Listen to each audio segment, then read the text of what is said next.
কিরে শাকচুন্নি, তুই কি ভেবেছিলি তুই আমার মুখের উপর পানি মেরে চুপচাপ এখান থেকে চলে যাবি আর আমি তোকে কিছুই করব না? তাই বলে তুই আমার এখানে হাত দিবি? অসভ্য একটা! ছাড় আমাকে, ছাড় বলছি। আমি ছাড়বো না। তুই কি করবি আমি সেটা দেখতে চাই। এত সকালে ঘুম থেকে ওঠার অভ্যাস আমার নেই, কিন্তু তুই প্রতিদিন সকালবেলায় এসে আমার মুখের উপর পানি মেরে চলে যাবি। তুই এখানে দোষ দিচ্ছিস কেন? আমি যা করেছি আম্মুর কথাই করেছি। আম্মু আমাকে বলেছে প্রতিদিন তোর সঙ্গে এটা করতে। ও তাই নাকি?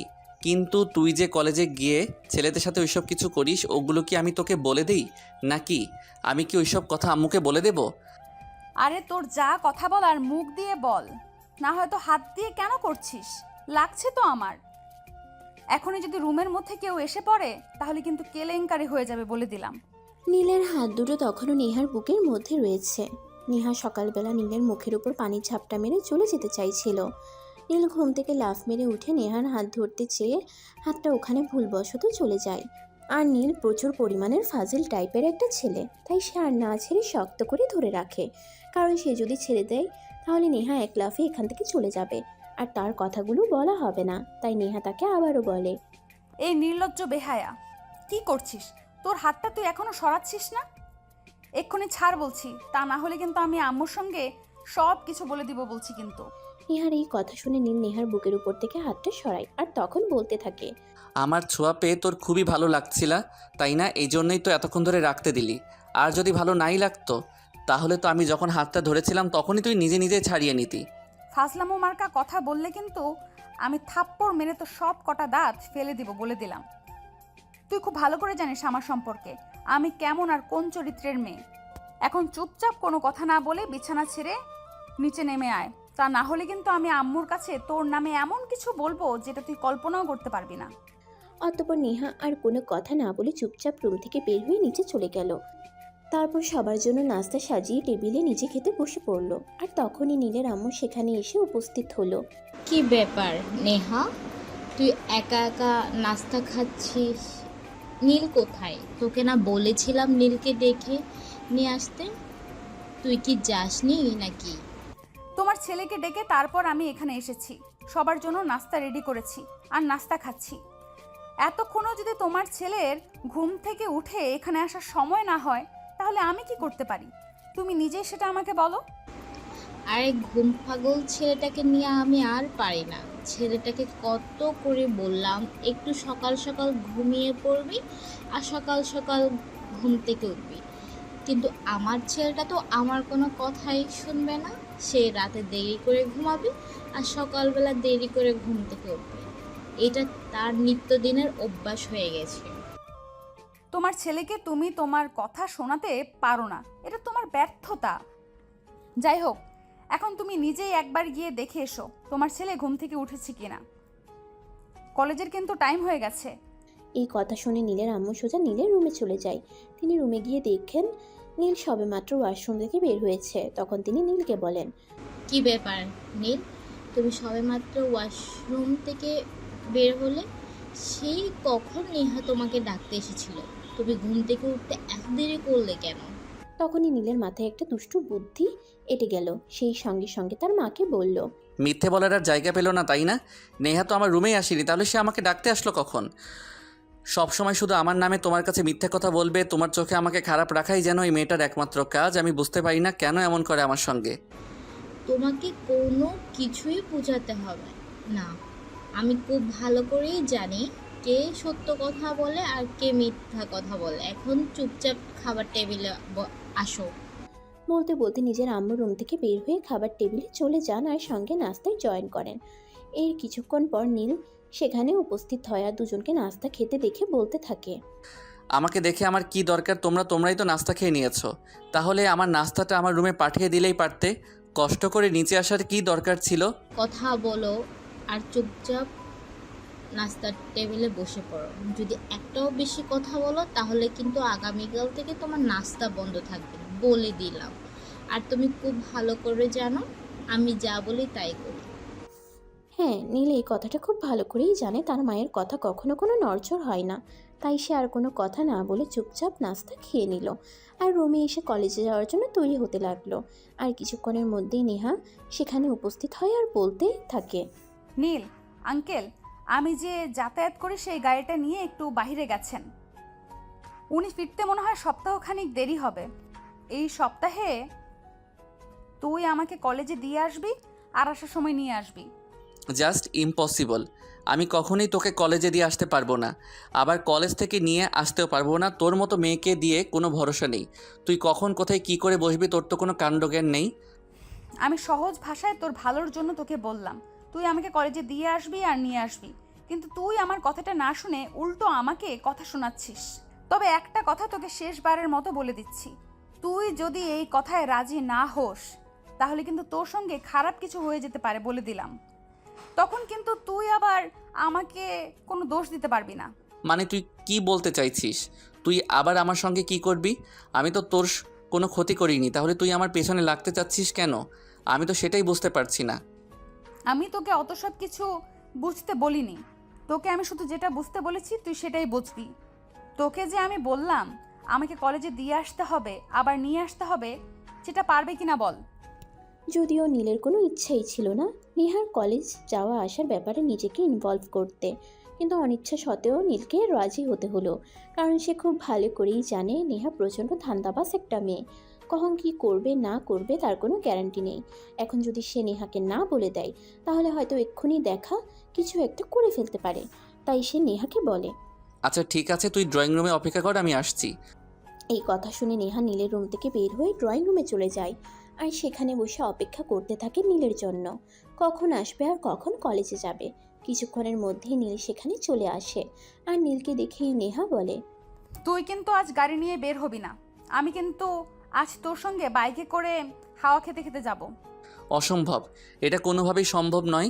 আমি তোকে নিয়ে বাইকে করে হাওয়া খেতে খেতে যাব আর তারপর কলেজে আমার বন্ধুরা আমাকে নিয়ে টিটকারি করবে। এটা কখনোই হবে না। তুই আমার সঙ্গে গাড়িতে যেতে চাইলে যেতে পারিস, নয়তো না যেতে পারিস, আমার কোনো যায় আসে না। তাহলে এক্ষুনি আমি আম্মুর কাছে তোর পর্দা ফাঁস করে দেবো বলে দিলাম। আচ্ছা ঠিক আছে, আমি তোকে বাইকে করে নিয়েই যাব, কিন্তু দয়া করে আম্মুকে কিছু বলিস না, এখন চল। বলতে বলতে নীল আর নেহা দুজনে বাসা থেকে বের হয়ে আর কলেজের উদ্দেশ্যে রওনা দেয়। নীল বাইক চালাচ্ছে আর নেহা তাকে জড়িয়ে ধরে বসে আছে। যদিও নীলের একটু অস্বস্তি হচ্ছিল, কিন্তু এমন সুন্দরী একটা মেয়ে মানুষের বাইকের পেছনে বসলে মন্দ হয় না।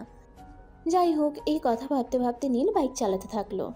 দূর যা ভিউয়ার্স, আপনারা তো যাতা গল্পটা নিয়ে এত দূর চলে আসলাম, কিন্তু এখনো পর্যন্ত নায়ক নায়িকার পরিচয়টা আপনাদের কাছে দিলাম না। চলুন এবার অন্তত নায়ক নায়িকার পরিচয় আপনাদের কাছে দেওয়া যাক। আমি নীল, এই বছর ইন্টার সেকেন্ড ইয়ারে পড়াশোনা করছি। আর এতক্ষণ যে মেয়েটার সঙ্গে কথাবার্তা বললাম সে হলো আমার খালাতো বোন নেহা। তোর মা এখানে যে মারা গেছে, যখন সে ক্লাস 5-এ পড়তো, তারপর তার বাবা তার মাকে হারানোর শোক ভুলতে না পেরে একটু মানসিকভাবে বিধ্বস্ত হয়ে পড়ে। তখন নেহাকে দেখাশোনা করবার মতো কেউ ছিল না, তাই আমার মা তাকে একবার এখানে নিয়ে আসে। যদিও নেহাকে আমাদের এখানে নিয়ে আসার পর তার বাবা কোনো দিন আসেনি তাকে খুঁজতে। তাছাড়া আমার বাবা মা দুজনেই নেহাকে খুব ভালোবাসে, নিজের সন্তানের মতো। তাই নেহা কোনো দিনও তার বাপ মায়ের অভাব বুঝতে পারিনি। এমনকি বলতে গেলে আমার পরিবারে আমার চাইতে তার ইম্পর্টেন্ট বেশি, আর সেটা তো আমার বলার অপেক্ষা রাখে না। আপনারা তো নিজের চোখেই দেখতে পারলেন আমার মা আমাকে বিশ্বাস না করে তার কথা বিশ্বাস করে। যাই হোক ভিউয়ার্স, বলতে বলতে অনেক দূর চলে এলাম, চলুন এবার গল্পে ফেরা যাক। বাদবাকি কথা না হয় গল্পেই জেনে নেবেন। যাই হোক, কথা বলতে বলতে নীল আর নেহা দুজনেই কলেজ পর্যন্ত চলে আসলো।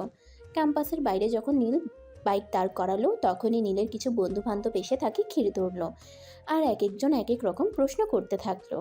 কি ব্যাপার দোস্ত, নেহা ম্যাডাম দেখছি আজ তোর সঙ্গে, ব্যাপারটা কি বলতো? তোরা আবার তলে তলে টেম্পো চালাচ্ছিস না তো?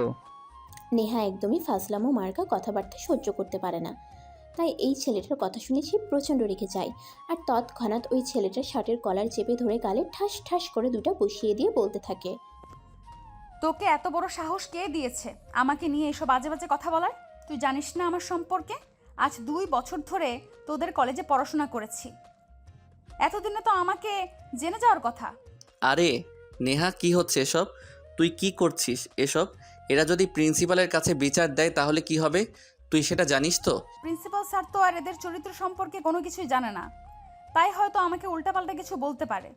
কিন্তু আমি যখন এদের সম্পর্কে প্রিন্সিপালের কাছে কমপ্লেন করব, তখন প্রিন্সিপালের মুখ শুকিয়ে চুইংগাম হয়ে যাবে। নীলের সঙ্গে কথা শেষ করে নেহা আবার ওই ছেলেটার তলপেটে একটা খুশি মেরে বলতে থাকে। নেক্সট টাইম শুধু আমাকে কেন, এই কলেজের কোনো মেয়েকে নিয়ে বাজে মন্তব্য করার আগে আমার কথা 10 বার মনে করবি। তা না হলে আমি তোদের এমন অবস্থা করব যেটা তোরা কল্পনাও করতে পারবি না। ঠিক আছে নেহা, আমি বুঝতে পারিনি। I am so sorry. Please তুমি আমাকে এবারের মতো ক্ষমা করে দাও, আর কখনো এমন ভুল করব না। বলতে বলতে ওই ছেলেগুলো সেখান থেকে চলে গেল আর নেহা কলেজ ক্যাম্পাসে প্রবেশ করলো। আর তখনই তার বান্ধবী রিমি সেখানে উপস্থিত হলো। গুড মর্নিং দোস্ত, কি অবস্থা তোর? কেমন আছিস? কলেজ ক্যাম্পাস পর্যন্ত পৌঁছানোর আগে ভালোই ছিলাম, কিন্তু ক্যাম্পাসে পৌঁছাতেই আমাকে নিয়ে একটু বাজে মন্তব্য করেছে, আর আমিও সঙ্গে সঙ্গে তাদেরকে ধোলাই দিয়েছি। সে একদম, তুই ঠিকঠাক কাজ করছিস? আমাদের ক্লাসের ছেলেগুলো একটু বেশি বদমাইশ হয়ে গেছে। যখন তখন যাকে ইচ্ছা তাকে নিয়েই আজে বাজে মন্তব্য করে। এদের সাহস অনেক বেড়ে গেছে। তুই আজ এদেরকে একটু রামধলাই দিয়েছিস, একদম ভালো কাজ করেছিস। কলেজের প্রত্যেকটা মেয়ে যদি তোর মতো হতো তাহলে অনেক ভালো হতো। এ নিয়ে তুই কোনো চিন্তা করিস না। যদি আর কোনো দিন আমাদের ক্লাসের কোনো ছেলে কোনো মেয়েকে নিয়ে আজে বাজে মন্তব্য করে, তুই শুধু আমাকে ইশারা দিয়ে দেখিয়ে দিবি, তারপর দেখবি আমি ওদের কি হাল করি। আচ্ছা ঠিক আছে, সেটা সময় হলে দেখা যাবে। এখন ক্লাসে চল, ক্লাসের সময় হয়ে গেছে। তোকে একটা কথা বলতে ভুলে গেছি, আমাদের কলেজে আজ একজন নতুন লেকচারার আসবে। ও তাই নাকি? নতুন লেকচারার আসবে? তাহলে তুই আমাকে বলিসনি কেন? যাই হোক, এখন ক্লাসে চল, পরেরটা পরে দেখা যাবে। এই কথা বলতে বলতে রিমি আর নেহা দুজনেই ক্লাসরুমের দিকে অগ্রসর হয়। দেখতে দেখতে ক্লাস শুরু। এভাবে দেখতে দেখতে দিনটা কেটে যায়। বিকাল 3টার দিকে কলেজ ছুটি হয়। কলেজ ছুটি হওয়ার পর নেহা কলেজের গেটে নীলের জন্য অপেক্ষা করতে থাকলো। বেশ কিছুক্ষণ পর নীল কলেজ থেকে বের হয়। নেহাকে দাঁড়িয়ে থাকতে দেখে সে বলে, কি ব্যাপার নেহা, কি হয়েছে? তুই এখানে দাঁড়িয়ে আছিস কেন? কেন আমি এখানে দাঁড়িয়ে আছি বলে তোমার কোনো সমস্যা হচ্ছে নাকি? তুই জানিস না আমি এখানে কেন দাঁড়িয়ে আছি? দেখ, আমি খুব ভালো করে জানি তুই এখানে কেন দাঁড়িয়ে আছিস, কিন্তু আমি আন্তরিকভাবে দুঃখিত। তোকে আমি আমার বাইকে করে নিয়ে যেতে পারবো না, কারণ তুই কোথায় কি করবি তার কোনো জ্ঞান নেই তোর। সকালবেলা যদি আমি তোকে আমার সঙ্গে না নিয়ে আসতাম তাহলে হয়তো এত বড় একটা ঘটনা ঘটতো না। যাই হোক, সর্বশেষ কথা হলো তুই একটা রিক্সা অথবা অটো নিয়ে বাসায় চলে আয়, কিন্তু আমি তোকে আমার সঙ্গে নিতে পারবো না। বললেই হলো? তুই আমাকে বলবি আর আমি রিক্সা অথবা ওটা নিয়ে বাসায় চলে যাব? কখনোই না। আমি তোর সঙ্গে বাইকে করে কলেজে এসেছি, আর এখন তোর সঙ্গেই বাসায় যাব।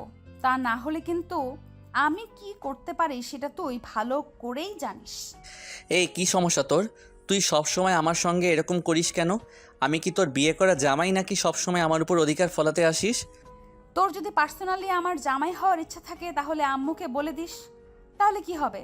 তোর মতন হ্যান্ডসাম একটা ছেলেকে বিয়ে করতে আমার কোনো আপত্তি নেই। আমি নির্দ্বিধায় হ্যাঁ বলে দেব। তোর কথা শুনলে আমার ইচ্ছে হয় আমি নিজের মাথাটা বাড়ি মেরে নিজেই ফাটিয়ে ফেলি। তোর যে দার্জিলিং মার্কা ক্যারেক্টার, এই বিষয়ে জানলে বাংলাদেশের কোন ছেলে তোকে বিয়ে করতে সম্মত হবে কিনা সেই বিষয়ে আমার যথেষ্ট সন্দেহ রয়েছে। দেখ, বেশি কথা বলে আমার সঙ্গে বাড়াবাড়ি করিস না, তাহলে এর পরিণাম যে খুব খারাপ হবে সেটা কিন্তু তুই খুব ভালো করেই জানিস। আমার মেজাজ এমনিতেই অনেক খারাপ আছে, এখন যদি তুই এইসব ফাজলামো মার্কা কথাবার্তা বলে আমার মেজাজ আরও খারাপ করিস তাহলে কিন্তু এর পরিণাম খুবই খারাপ হবে। তখন নীল আর কোনো কথা বলল না, কারণ সে খুব ভালোভাবেই বুঝতে পারছে এখন যদি নেহার সঙ্গে কোনো কথা বলে তাহলে এর পরিণাম ভালোর চাইতে খারাপই বেশি হবে। তাই সে নেহার সঙ্গে আর কোনো কথা না বাড়িয়ে বলে, ঠিক আছে চল আমার সঙ্গে, তবে রাস্তায় যেতে যেতে কিন্তু একদম এসব ফাইজলামো মার্কা কার্যকলাপ করবি না, তাহলে কিন্তু আমি তোকে রাস্তায় ফেলে রেখে চলে যাব বলে দিলাম। দেখ, আমি একদমই ফাজলামো করি না। আমি অন্যায় সহ্য করতে পারি না। আমার সামনে যদি কেউ অন্যায় করে তাহলে রাগে আমার গা জ্বলে যায়, তাই আমি তাকে একটু উত্তম মধ্যম দেওয়ার বন্দোবস্ত করি। কিন্তু এইখানে তুই সব সময় আমার দোষ কেন দেখিস আমি সেটাই বুঝতে পারি না। তারপর দুজনের মধ্যে কেউই আর কোনো কথা না বলে বাড়ির উদ্দেশ্যে রওনা দেয়। বাড়িতে আসতেই নীলের মা বলে, কি নেহা, ব্যাপার কি হয়েছে তোমার হাতে? এটা কাটা দাগ কিসে? অনেকটা রক্ত বের হয়েছে, মনে হয় রক্ত একদম শুকিয়ে আছে। আসলে নেহা যখন ওই ছেলেটাকে মারছিল তখন হয়তো ওই ছেলেটার প্যান্টের বেল্টের মধ্যে লেগে কিছুটা কেটে গেছে, কিন্তু নেহা সেটা খেয়াল করেনি। আর বাড়িতে আসতেই সেটা নীলের আম্মুর চোখে পড়ে গেল। তখন নেহা বিষয়টাকে ধামাচাপা দেওয়ার জন্য বলে, আম্মু, ক্যাম্পাসে হাঁটতে গিয়ে একটু পড়ে গেছিলাম আর তখনই এই ব্যথাটা পেয়েছি। তোমরা যে কি করো না, আমি কিছুই বুঝতে পারি না। হাতটা কেটে গেছে কিন্তু সেদিকে তোমার খেয়ালই নেই। তোমরা তোমাদের মতোই রয়েছো। দেখো আম্মু, চিন্তা করা ভালো, কিন্তু বেশি চিন্তা করা কিন্তু একদমই ভালো নয়। আমার হাতটা একটুখানি কেটেছে, এতটাও কেটে যায়নি যে তোমাকে এত টেনশন নিতে হবে। যাই হোক, আমি ফার্স্ট এইড করে নেব, তোমাকে কোনো চিন্তা করতে হবে না। আরে না, আমাকে কোনো চিন্তা করতে হবে? তোমরা তো এখন অনেক বড় হয়ে গেছো, আমাকে তোমাদের আর কোনো প্রয়োজন নেই। আরে আম্মু, তুমি এইভাবে কথা বলছো কেন? বললাম তো আমার হাতটা অনেকটা কাটেনি, অল্প একটু কেটেছে। আমি নিজে নিজেই ফার্স্ট এইড করে নিতে পারবো, তোমাকে এত টেনশন করার কিছুই নেই। কিন্তু নীলের আম্মু নেহার কোনো কথা না শুনে সেখান থেকে চলে গেল। অপরদিকে নেহাও কারোর সঙ্গে আর কোনো কথা না বলে চুপচাপ রুমে চলে আসে। আর রুমে এসে হাত প্রথমে ব্যান্ডেজ করে নেয়, তারপর ওয়াশরুমে চলে যায় ফ্রেশ হওয়ার জন্য। তারপর ফ্রেশ হয়ে এসে রুমে শুয়ে শুয়ে বিশ্রাম নিতে থাকে। দেখতে দেখতে বিকেল পেরিয়ে সন্ধ্যা হয়ে গেল। সবাই নাস্তা করার জন্য টেবিলে এসেছে। এমন সময় হঠাৎ নীল বলল, দেখ নেহা, এটা তো আমরা সবাই খুব ভালো করে জানি যে তুই অন্যায় সহ্য করতে পারিস না, কিন্তু তোর সামনে যে এত বড় একটা অন্যায় হচ্ছে সেটা তুই কেন থামাচ্ছিস না? মানে তুমি কি বলতে চাইছো? আমি তো কিছুই বুঝতে পারছি না। আমার সামনে আবার কি অন্যায় হচ্ছে যেটা আমি দেখেও থামাচ্ছি না? দেখ, তোর খুব কাছের বান্ধবী রিমি, তাকে কেউ একজন যাওয়া আসার পথে বেশ কয়েকদিন ধরে বিরক্ত করছে, কিন্তু সেই বিষয়ে রিমি আমাকে কোনো কিছুই বলেনি। আমি কলেজের ছেলেপেলেদের কাছে বিষয়টা জেনেছি। তাহলে এই বিষয়টা নিয়ে তুই কিছু করছিস না কেন? আরে, এটা তুই কি বলছিস? আমার বান্ধবী রিমিকে কেউ বিরক্ত করছে, আর এই কথাটা আমি এখন শুনলাম? তুই এই বিষয়টা এখন শুনেছিস? তখন আমাকে বলিসনি কেন? আর রিমি তো আমাকে এই বিষয়ে কিছুই বলেনি। কারণ রিমি খুব ভালো করেই জানে, সে যদি এই ছেলেটার বিষয়ে তোর কাছে কিছু বলে তাহলে এই ছেলেটার কপালে কি থাকতে পারে, তাই রিমি ভয় পেয়ে তোকে কিছু বলেনি। আচ্ছা ঠিক আছে, তুই যখন বিষয়টা আমার সঙ্গে শেয়ার করেছিস তাহলে তো বিষয়টা আমাকে দেখতেই হবে। ছেলেটার কত বড় সাহস, সে আমার বান্ধবীকে বিরক্ত করে। ভীমরুলের চাকে হাত দিয়েছে, এবার বুঝতে পারবে এর মজা কি। ঠিক আছে, আর হ্যাঁ, তোকে কিন্তু আমি একটা কথা শেষবারের মতো বলে দিচ্ছি, কলেজ ক্যাম্পাসে তুই কার কারণে কারো সঙ্গে শুধু শুধু ঝামেলা করতে যাবি না। তারপর কেউ আর কোনো কথা না বলে চুপচাপ নাস্তা শেষ করে যার যার রুমে চলে যায় আর পড়তে বসে। দেখতে দেখতে রাত প্রায় 12টা বেজে যায়। তারপর সবাই মিলে রাতের খাওয়া দাওয়া শেষ করে ঘুমিয়ে পড়ে। সকালবেলা নীলের আম্মু নেহাকে ডাকতে যায়। এই নেহা, কি হয়েছে তোর? এত বেলা পর্যন্ত ঘুমাচ্ছিস কেন? তুই তো কখনোই এত বেলা পর্যন্ত ঘুমাস না। তোর আবার শরীর খারাপ করেনি তো?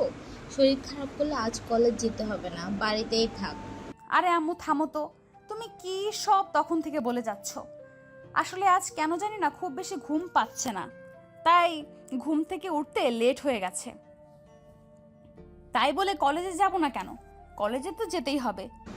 বুঝি না বাপু, তোদের মনের ইচ্ছা কি দেখছি তুই এখনো ঘুমাচ্ছিস। কখন তুই সকাল 6টার পর বিছানার পেট রাখিস না, আর তারপর বলিস তুই কলেজে যাবে। আচ্ছা ঠিক আছে, তোদের যা মর্জি, আমার তো আর কিছু করার নেই। বলতে বলতে নীলের আম্মু রুম থেকে বের হয়ে বাইরে চলে যায়। তারপর ডাইনিং টেবিলে গিয়ে সবার জন্য নাস্তা তৈরি করে। সকাল 8টার মধ্যে সবাই ব্রেকফাস্ট টেবিলে জয়েন করে। তারপর নাস্তা শেষ হলে নীল আর নেহা দুজনে কলেজের উদ্দেশ্যে বের হয়। কলেজ ক্যাম্পাসে এসেই নেহা দেখতে পায় তার বান্ধবী রিমি একটু দূরে দাঁড়িয়ে আছে। তখনই সে রিমিকে ডাক দেয়। এই রিমি, কি হয়েছে? তুই ওখানে একা একা দাঁড়িয়ে আছিস কেন? এদিকে একটু আমার কাছে আয় তো। কই, আমার আবার কি হবে? আমি তো একদম ঠিক আছি। আচ্ছা, তোর কি হয়েছে তুই সেটাই বল। না হয় তুই তো কখনো কলেজ ক্যাম্পাসে সকাল 10টার আগে পাহাই রাখিস না, তাহলে আজ এত সকাল সকাল চলে আসলি যে? রিমি কথাটা ঘুরিয়ে অন্যদিকে নিতে চাইছে সেটা নেহা খুব ভালোভাবেই বুঝতে পারে, তাই নেহা রিমিকে বলে। রিমি কথাটা ঘুরিয়ে অন্যদিকে নিতে চাইছে সেটা নেহা খুব ভালোভাবেই বুঝতে পারে, তাই নেহা রিমিকে বলে। শোন, আমার সঙ্গে বেশি চালাকি করতে আসিস না। আমি খুব ভালোভাবেই বুঝতে পারছি তোর কিছু একটা হয়েছে। কি হয়েছে সেটাই আমাকে বল। আরে দোস্ত, তুই অযথাই টেনশন করছিস। আমার কিছুই হয়নি, আমি একদম ঠিক আছি। দেখ, তুই কেন আজ এত সকাল সকাল কলেজে এসেছিস সেটাই আগে বল। আমি যদি বলি তোর কি হয়েছে সেটা জানার জন্য আমি এত সকাল সকাল কলেজে এসেছি? দেখ, তুই খুব ভালো করে জানিস আমি কখনোই এত সকাল সকাল কলেজে আসি না। আর তুই আমার বন্ধু, তোর কোনো সমস্যা হলে তুই সবার আগে সেটা আমার সাথে শেয়ার করবি, কিন্তু তুই সেটা না করে অন্য কিছু করেছিস। মানে তুই কি বলতে চাইছিস? আমি সত্যিই কিছু বুঝতে পারছি না। আমার আবার কি আর হবে, কি সমস্যা? তখন নেহা খুব ভালোভাবেই বুঝতে পারে রিমি তাকে বিষয়টা বলবে না, কারণ রিমি খুব ভালো করে জানে নেহা বিষয়টা জানতে পারলে কী হবে।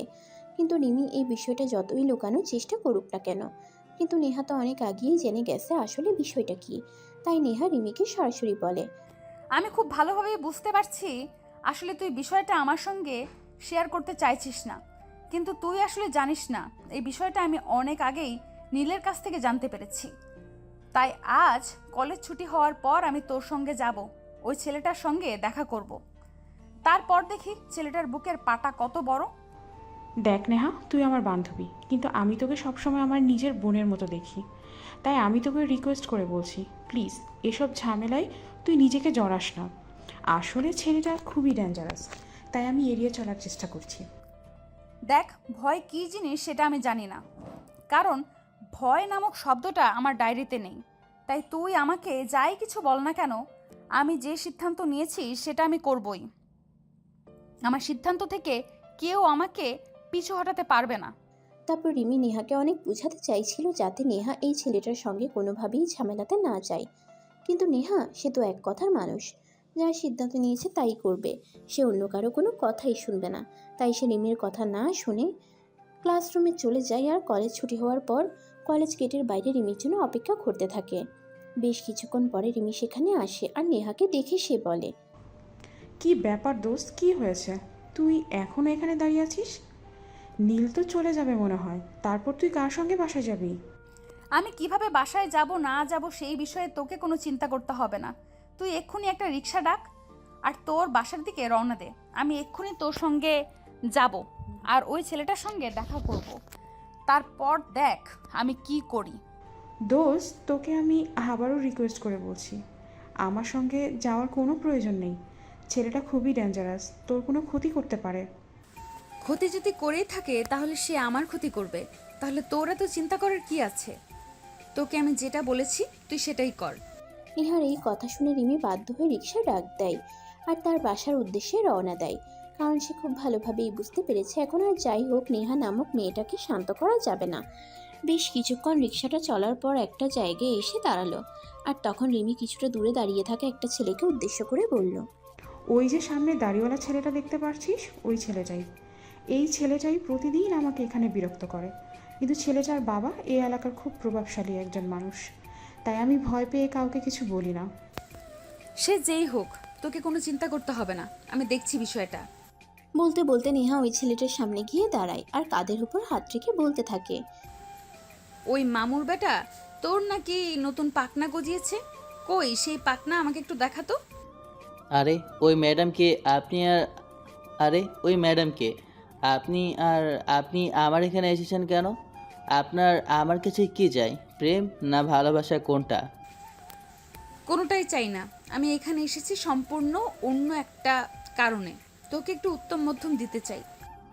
আরে ম্যাডাম, আপনার তো কলিজা আছে, মনে হচ্ছে আপনি আমার পরিচয় না জেনেই আমার সামনে এসে দাঁড়িয়ে আছেন, আর সেই জন্যই আমার ব্যাপারে এত বড় বড় কথা বলতে পারছেন। শোন সৌরজা ইতর, আমার কলিজা কত বড় সেটা তুই এখনো দেখিসনি। আমি তোকে সেটা দেখানোর প্রয়োজন মনে করছি না। যাই হোক, আমি তোর সঙ্গে যে বিষয়ে কথা বলতে এসেছি সেটা হলো, তুই আমার বান্ধবী রিমিকে বিরক্ত করছিস কেন? ও, তার মানে আপনি আমার প্রিয়তমার বিষয়ে কথা বলতে এসেছেন। আমি আমার প্রিয়তমাকে অনেক ভালোবাসি, তাই তো আমি আমার প্রিয়তমাকে প্রতিদিন আমার ভালোবাসার কথা বলতে আসি, কিন্তু আপনি কে আর কেনই বা এই বিষয়ে কথা বলছেন? আমি কে সেই বিষয়ে তোর কোনো জ্ঞান না থাকলেও চলবে, কিন্তু আমি তোকে যেটা বলতে চেয়েছি সেটা হলো আজকের পর থেকে তুই আর কখনো রিমিকে বিরক্ত করবি না। আরে এসব আপনি কি বলছেন? আমি আমার ভালোবাসার মানুষকে বিরক্ত করতে যাব কেন? আমি রিমিকে খুব ভালোবাসি, তাই প্রতিদিন আমি আমার ভালোবাসার কথা জানাতে রিমির সামনে এসে দাঁড়াই, কিন্তু এটাকে আপনি বিরক্তির চোখে দেখছেন কেন? তুই তো দেখছি বড্ড বেহায়া মানুষ। তুই সোজা কথা বুঝতে পারিস না, তাই না? আচ্ছা, তুই আমাকে একটা কথা বলতো, তুই যে রিমির পিছনে ঘুরঘুর করিস, রিমি কি তোকে ভালোবাসে এই কথা বলেছে, বা কখনো ভালোবাসবে সেই কথা বলেছে? রিমি আমাকে ভালোবাসে সেই কথা বলিনি, এটা ঠিক আছে, কিন্তু কখনো যে ভালোবাসবে না এটাও তো বলিনি।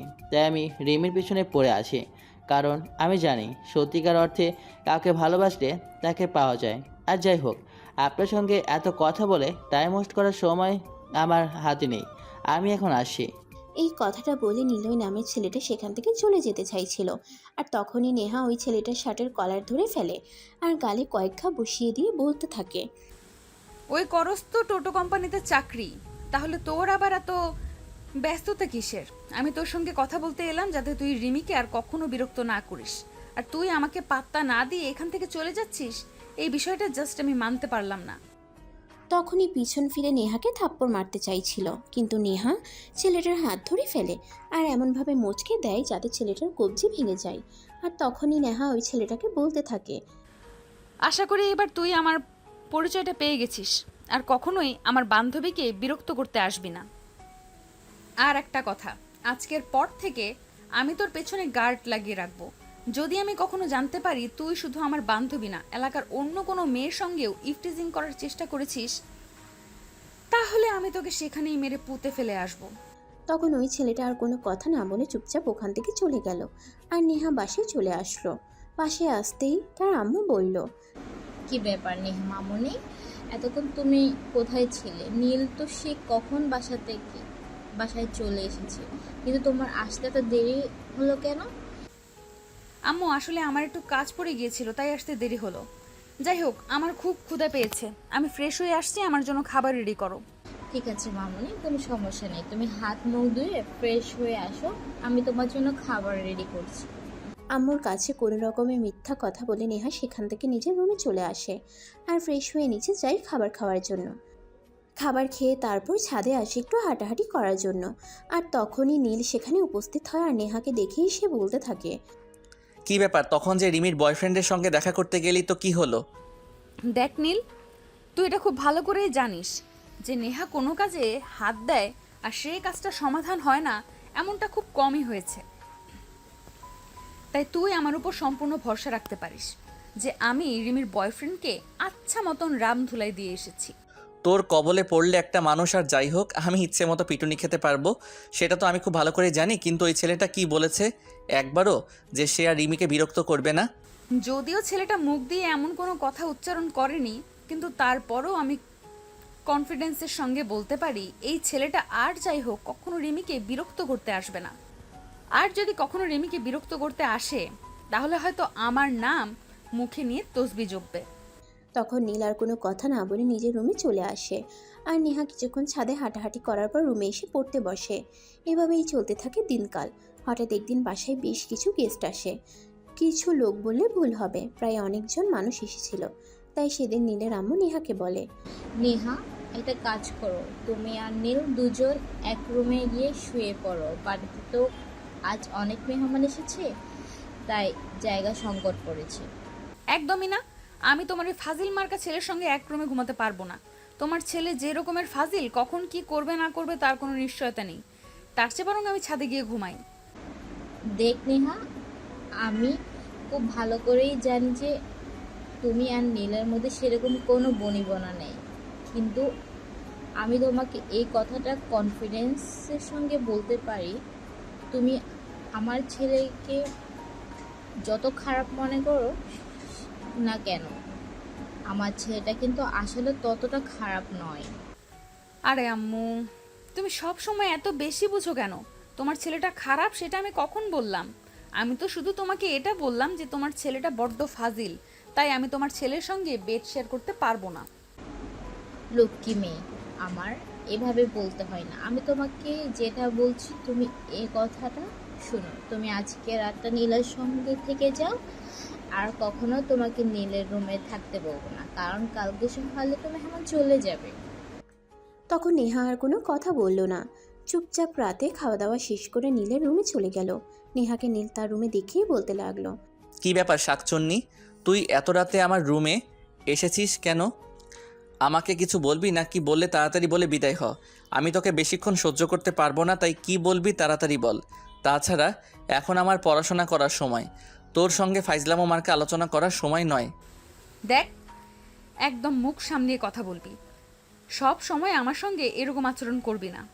তোদের বাড়িতে পড়ে আছি বলে তুই যা ইচ্ছা তাই আচরণ করবি, আর আমি সেটা মেনে নেব এমনটা কখনোই ভাবিস না। আমি আবার তোকে কখন কি বললাম? আমি তো শুধু এটুকুই বললাম যে তুই আমাকে কিছু বলতে আসলে তাড়াতাড়ি বল, আর তা না হলে এখান থেকে বিদায় হও। আমি এখন পড়ছি। আমি তোর রুমে ঘুমাতে এসেছি, আম্মু আমাকে তোর রুমে পাঠিয়েছে তোর সঙ্গে ঘুমানোর জন্য, কারণ আজ বাড়িতে অনেক মেহমান এসেছে, আর মেহমানরা আমার রুমেও থাকবে। তাই আমি কোথায় ঘুমাবো সেজন্য আম্মু আমাকে এখানে পাঠিয়েছে। অসম্ভব, তোর মতো একটা মেয়ের সঙ্গে এক রুমে রাত কাটানো আমার পক্ষে সম্ভব নয়। তুই অন্য কোথাও গিয়ে ঘুমাও, আমি তোকে আমার রুমে জায়গা দিতে পারবো না। কথাটা শেষ করার আগেই নীলের আম্মু সেখানে উপস্থিত হয় আর নীলকে উদ্দেশ্য করে বলতে থাকে, সব সময় এত কথা বলবে না, আমি যেটা বলি সেটাই শোনো। নেহা আর তুমি আজ এই রুমে ঘুমাবে। যদি আমার কথা একচুল পরিমাণ নড়চড় হয় তাহলে কিন্তু তোমার কপাল খারাপ আছে, এটা আমি বলে দিলাম। আর তুমি আমার সম্পর্কে খুব ভালো করেই জানো, আমি যেটা বলি সেটা করি, আর দ্বিতীয় কোনো কথা শুনিনি। তখন নীল আর কোনো উপায়ন্তর না দেখে কথা না বলে চুপচাপ বসে রইল। আর এদিকে নেহা বিছানা গোছাতে শুরু করলো। আসলে প্রত্যেকটা ছেলেদের রুম এতটাই অগোছালো থাকে, কোনো একটা মেয়ে সেখানে আসলে সেটা না গুছিয়ে থাকতে পারে না। নেহা বিছানা গুছিয়ে বিছানার এক পাশে শুয়ে পড়ল। প্রায় কিছুক্ষণ পর নীল ঘুমোতে আসলো। এই শোন, আমি এই পাশে ঘুমাচ্ছি, তুই কিন্তু ভুল করেও আমার শরীরে হাত দিবি না। কোনো মেয়ে মানুষের সঙ্গে ঘুমানোর অভ্যাস আমার নেই। তুই যদি আমার শরীরের উপর হাত তুলিস তাহলে কিন্তু আমি সারা রাত ঘুমাতে পারবো না বলে দিলাম। আর যদি রাতে ঘুমাতে না পারি তাহলে কিন্তু তোর কপালে খারাপ আছে। ও তাই নাকি? তোর কোনো মেয়ে মানুষের সঙ্গে ঘুমানোর অভ্যেস নেই, আর আমার 10-12টা ছেলে নিয়ে ঘুমানোর অভ্যাস আছে। তুই এইটাই বলতে চাইছিস তো? আচ্ছা ঠিক আছে, তুই রাতটা শেষ হতে দে, তারপর দেখ আমি আম্মুর কাছে তোর নামে কিভাবে বিচার দেই। আরে বাবা, আমি তোকে কি বললাম আর তুই আমাকে কি বললি? আমি কখন বললাম ছেলেদের নিয়ে তোর ঘুমানোর অভ্যাস আছে? আমি তো শুধু এটাই বললাম যে আমি কোনো মেয়ে মানুষকে নিয়ে কখনো ঘুমাইনি। আচ্ছা ঠিক আছে, এত কথা বলিস না। কথা না বলে চুপচাপ আপোষে ফিরে শুয়ে পড়। তারপর কেউ আর কোনো কথা না বলে চুপচাপ দুজন দুদিকে ফিরে ঘুমিয়ে পড়ল। মাঝরাতে হঠাৎ যখন নীলের ঘুম ভাঙলো তখন সে দেখতে পেল নেহা তাকে জড়িয়ে ধরে শুয়ে আছে। এটা দেখে নীল নেহাকে ছাড়ানোর চেষ্টা করছিল, কিন্তু নেহা আরো শক্ত করে তাকে জড়িয়ে ধরেছিল। তাই নীল নেহাকে ডাকতে শুরু করে, এই নেহা, কি হয়েছে তোর? তোকে তো আমি আগেই বলেছিলাম যে আমি তোর সঙ্গে ঘুমাতে পারবো না, কিন্তু তুই তো জোর করে আমার সঙ্গে ঘুমাতে এসেছিস। এখন আবার আমাকে এভাবে জড়িয়ে ধরেছিস কেন? এত কথা বলিস না তো, আমার একটু ভয় ভয় লাগছে তাই আমি তোকে জড়িয়ে ধরেছি। আর আমি তোমার নিজের খালাতো ভাইকেই জড়িয়ে ধরেছি, এখানে আবার কি হয়েছে? এই জন্যে আমি তখন তোকে আমার সঙ্গে ঘুমাতে নিষেধ করেছিলাম। এখন যে তুই আমাকে টাচ করে আছিস, আমি তোমার এখন কোনোভাবেই ঘুমাতে পারবো না। এখন তো শুধু বারবার আমার ঘুম ভেঙে যাবে। কোনো কথা না বলে চুপ করে ঘুমাবি নাকি কয়েকটা দিতে হবে? এইটা তুমি খুব ভালো করে জানিস যে ঘুমের মধ্যে বিরক্ত করা আমি একদমই পছন্দ করি না, আর তুই সেটাই করছিস। ঠিক আছে বাবা, কোনো সমস্যা নেই, আমি তোকে কোনো বিরক্ত করব না, কিন্তু দয়া করে আমাকে ছেড়ে দিয়ে একটু দূরে গিয়ে ঘুমা। আমাকে তুই যদি এভাবে জড়িয়ে ধরে রাখিস তাহলে আমার দম বন্ধ হয়ে আসবে আর আমি ঘুমাতে পারবো না। কিন্তু নেহার এই কথা কান পর্যন্ত পৌঁছেছে কিনা সেটা ঠিকমতো বোঝা গেল না, কারণ নেহার কোনো প্রতিক্রিয়া হলো না।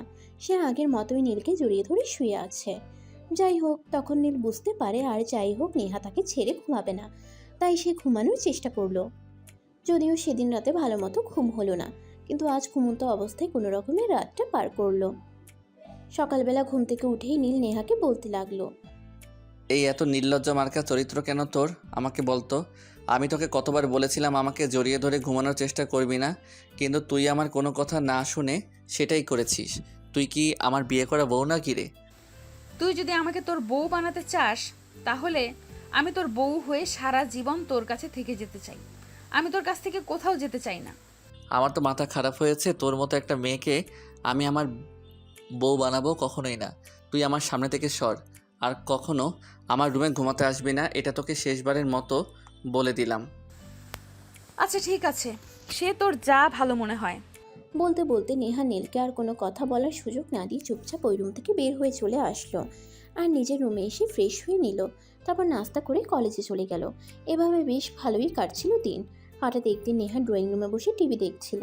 হঠাৎ নেহা কলিং বেলের আওয়াজ শুনতে পায় আর তখনই তার আম্মা বলে, কি ব্যাপার নেহা? কই তুই? সে কখন থেকে কেউ একজন কলিং বেল বাজাচ্ছে, কেউ দরজা খুলিস না কেন? এই সময় তো কারোর আসার কথা নেই, তাহলে হঠাৎ করে কে আসলো? আমি তো সেটাই ভাবতে পারছি না, তাই তো একটু বোঝার চেষ্টা করছি। এত কিছু বোঝার কোনো প্রয়োজন নেই। আমি তোকে দরজা খুলতে বলেছি, তুই দরজা খোল, আর কোনো কথা বলবি না। আইসে আর মহাবিজ্ঞানী এত ধ্যান ধারণা করার জন্য। তখন নেহা আর কোনো কথা না বলে চুপচাপ দরজাটা খুলে। কিন্তু দরজা খোলার পর সে যেই মানুষটাকে তার সামনে দাঁড়িয়ে থাকতে দেখে সেটার জন্য সে মোটেও প্রস্তুত ছিল না। বাবা, তুমি এখানে এতদিন পর কেন আসলে? আমি তো ভুলেই গেছিলাম আমার একজন বাবা আছে। কেন, তুই কি বাবা ছাড়া এমনি এমনি জন্মেছিলি নাকি যে বাবার কথা মনে পড়ে না তোর? যাই হোক, মা ওসব কথা পরে হবে। আগে তুই আমার একটু বুকে আয় তো। কতদিন ধরে আমার বুকটা হাহাকার করছে তোকে একবার বুকের সঙ্গে জড়িয়ে নেওয়ার জন্য। প্লিজ একবার আমার বুকে আয়। বাবা, তুমি জানো সেই ছোটবেলা থেকে কত অপেক্ষা করি তুমি আসবে। সবার বাবা আসে কিন্তু তুমি আসো না। সবার বাবা সবাইকে কত আদর করে, যদিও আম্মু আর খালুজান আমাকে অনেক আদর রেখেছেন, কিন্তু তারপরও তোমার কথা তবে বলতে পারি না। দুজনের কথোপকথন রান্নাঘর থেকে শোনা যাচ্ছিল, কিন্তু কি কথা হচ্ছে সেটা ঠিকমতো বোঝা যাচ্ছিল না। তাই নীলের আম্মু নেহাকে উদ্দেশ্য করে বলে, তুমি একবার বাইরে এসে দেখো আমি কার সঙ্গে কথা বলছি। তারপর যদি তোমার মনে হয় যে আমি ফালতু কথা বলছি তাহলে সেটাই, কিন্তু প্লিজ তুমি একবার বাইরে এসে দেখো কে এসেছে। এই কথা শুনে নীলের আম্মু অনেকটা চমকে যায়। সে বুঝতে পারে না নেহা কার কথা বলছে আর কে এসেছে। তাই সে রান্নাঘর থেকে বের হয়ে এসে বলে, আরে রোহান, তুমি এতদিন পর কোথা থেকে আসলে? আমরা তো ভেবেছিলাম তুমি হয়তো আমাদের ছেড়ে অনেক দূরে চলে গেছো, আর কখনো ফিরে আসবে না। তোমার মেয়েটার প্রতিদিন অপেক্ষা করে তোমার জন্য, তুমি ফিরে আসবে বলে, কিন্তু তুমি ফিরে আসো না। আপা, আপনি তো খুব ভালো করেই জানেন নেহার মাকে আমি কতটা ভালোবাসতাম। সে তো আমার পুরো জীবনটা জুড়ে রয়েছিল। তাকে তো আমি কোনোভাবে কোনো দিনই ভুলতে পারিনি, আর পারবো না। এইটা তোমাকে মুখ দিয়ে বলতে হবে না, আমরা সবাই খুব ভালো করে জানি তুমি নেহার মাকে কত ভালোবাসতে, কিন্তু সে আমাদের ছেড়ে এইভাবে হঠাৎ চলে যাওয়াটা আমরা কেউই মেনে নিতে পারছি না। যাই হোক, তুমি এতদিন কোথায় ছিলে? এই তো ছিলাম, ঘুরে ঘুরে আসলে। জানেন তো, ভালোবাসার মানুষ জীবন থেকে হারিয়ে গেলে জীবনটা সত্যি খুবই অগোছালো হয়ে যায়। তাই আমি নেহার মায়ের চলে যাওয়াটা এত সহজে মেনে নিতে পারিনি। তারপর তারা তিনজনে আরো অনেক কথা বলতে থাকে। এভাবে বিকেল গড়িয়েই সন্ধ্যা হয়ে যায়। আর তখন নীলের আম্মু নেহার বাবাকে বলে, আচ্ছা যাই হোক, তোমার গল্প পরে শুনবো, এখন তুমি ফ্রেশ হয়ে উপরে চলে যাও। নেহা তোমাকে তোমার রুমটা দেখিয়ে দেবে, তারপর ফ্রেশ হয়ে নিচে আসো, সবাই একসঙ্গে রাতের খাবার খাবো। তখন নেহার বাবা আর কোনো কথা না বলে চুপচাপ নেহার পিছন পিছন উপরে চলে আসে। আর নেহা ওনাকে রুমটা দেখিয়ে দেয় আর গোসল করার জন্য কাপড় চোপড় দেয়। তারপর উনি ফ্রেশ হয়ে বেশ কিছুক্ষণ পর নিচে আসেন রাতের খাবার খাওয়ার জন্য। এভাবে দেখতে দেখতে 2 দিন কেটে গেল। হঠাৎই সেদিন বিকেলবেলা সবাই যখন ড্রয়িং রুমে বসে গল্প করছিল, তখন নেহার বাবা নীলের আম্মুকে উদ্দেশ্য করে বলে, দেখেন আমা সরি দেখেন আপা, আমি খুব ভালো করেই জানি আমি চলে যাওয়ার পর আপনারা নেহাকে অনেক কষ্ট করে লালন পালন করে মানুষ করছেন। নেহার উপর আমার চাইতে আপনাদের অধিকার বেশি। কিন্তু একটা কথা বলতেই হচ্ছে, দেখুন আমি নেহার জন্মদাতার পিতা। তাই আমি চাইছি যে কয়টা দিন পৃথিবীতে বেঁচে আছি, সেই কয়টা দিন আমি আমার সন্তানকে বুকে নিয়ে বাঁচি। নিজের ভালোবাসার মানুষকে হারিয়ে অনেক কষ্ট করে এই কয়টা বছরে নিজেকে একটু শক্ত করেছি, আর এখন আমি আমার সন্তানটাকে নিয়ে থাকতে চাই। এটা তুমি কোন ধরনের কথা বলছো? তুমি তোমার সন্তানকে নিয়ে থাকবে এখানে, আমাকে জিজ্ঞাসা করার কি আছে? আর তোমার সন্তান যদি তোমার সঙ্গে থাকতে চায় তাহলে তো হলো, তুমি এ ব্যাপার আমার সঙ্গে কথা না বলে নেহার সঙ্গে কথা বলো, তাহলে তো বেশি ভালো হয়। তখন নেহার বাবা নেহাকে জিজ্ঞাসা করে আর নেহা তখন উত্তর দেয়। দেখো, আমার মা যখন থেকে আমাদের বাড়ি ছেড়ে চলে গেছে তখন তুমিও আমাকে ছেড়ে চলে গিয়েছিলে। আমার সেই সময়টাতে আমার পরিবারকে খুব প্রয়োজন ছিল। সেই সময়টাতে আমি কাউকেই পাইনি। সেই সময়টা আম্মু আমাকে দিয়েছে। সে অনেক কষ্ট করে আমাকে লালন পালন করে মানুষ করেছে। তাই তুমি চাইলেও আমি আম্মুকে ছেড়ে দূরে কোথাও গিয়ে থাকতে পারবো না। তোমার যদি আমাকে নিয়ে থাকার এত ইচ্ছা থাকে তাহলে তুমি এখানে আমার সঙ্গে থাকতে পারো। দেখো মামনি, তুমি বিষয়টা নিয়ে যেভাবে ভাবছো আসলে বিষয়টা সেরকম নয়। আমি তোমার বাবা, আমি চাইলেই তোমার খালামণির বাড়িতে থাকতে পারি না। আমার নিজের একটা বাড়ি আছে এবং যথেষ্ট সহায় সম্পত্তি আছে, যেগুলো অনেক দিন ধরে অন্য কেউ ভোগ করছে, আর তার একমাত্র উত্তরাধিকারী হলে তুমি। তাই আমি চাই তুমি আমার সঙ্গে আমার বাড়িতে চলো। আমি আমার সকল সহায় সম্পত্তি তোমার নামে লিখে দিব। দেখো, আমার কাছে সহায় সম্পত্তি তেমন কোনো কিছুই না। আসলে আম্মু আমাকে এতটা ভালোবাসা দিয়েছে যে আমি অন্য কিছুর কথা ভুলেই গিয়েছিলাম। তাই তুমি চাইলেও আমি আম্মুকে ছেড়ে থাকতে পারবো না। আই এম সো সরি বাবা, তুমি আমায় ক্ষমা করে দাও। হ্যাঁ, তোমাকে আমি এই শিক্ষা দেইনি। তোমাকে আমি কার সঙ্গে কীভাবে কথা বলতে হয় সেটা খুব ভালো করে শিখিয়েছি। তুমি তোমার বাবার সঙ্গে এভাবে কথা বলো না। দেখো আম্মু, কার সঙ্গে কিভাবে কথা বলতে হয় সেটা আমি খুব ভালো করেই জানি। আর আমি এটাও খুব ভালো করেই জানি যে আমি আমার বাবার সামনে দাঁড়িয়ে কথা বলছি। তাই আমি আমার বাবাকে বলছি, আমি আমার আম্মুকে ছেড়ে কোথাও যাব না। দেখো আম্মু, সবসময় তোমার পাশে ছিলাম, সবসময় তোমার পাশে থাকবে, এটা গ্যারান্টি দিয়ে বলতে পারি। কিন্তু একটা কথা, তোমাকে তোমার বাবার সঙ্গে যেতেই হবে, কারণ সে তোমাকে জন্ম দিয়েছে।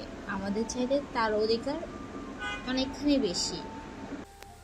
কার অধিকার কতখানি সেই সব বিষয়ে আমি কোনো কিছু জানি না, আর জানতেও চাই না। আমি শুধু এইটুকুই জানি যে আমি তোমাকে ছেড়ে কোথাও যাব না। আমি তোমাকে ছাড়া থাকতে পারবো না।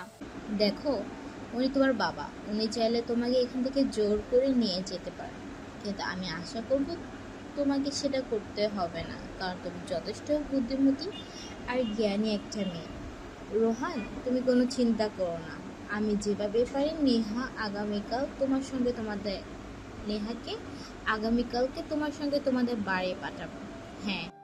তারা তিনজনে তাদের কথার সেখানে পরিসমাপ্তি ঘটাচ্ছিল, কিন্তু তখনই নীল সেখানে উপস্থিত হয় আর এমন কথা শুনে বলতে থাকে।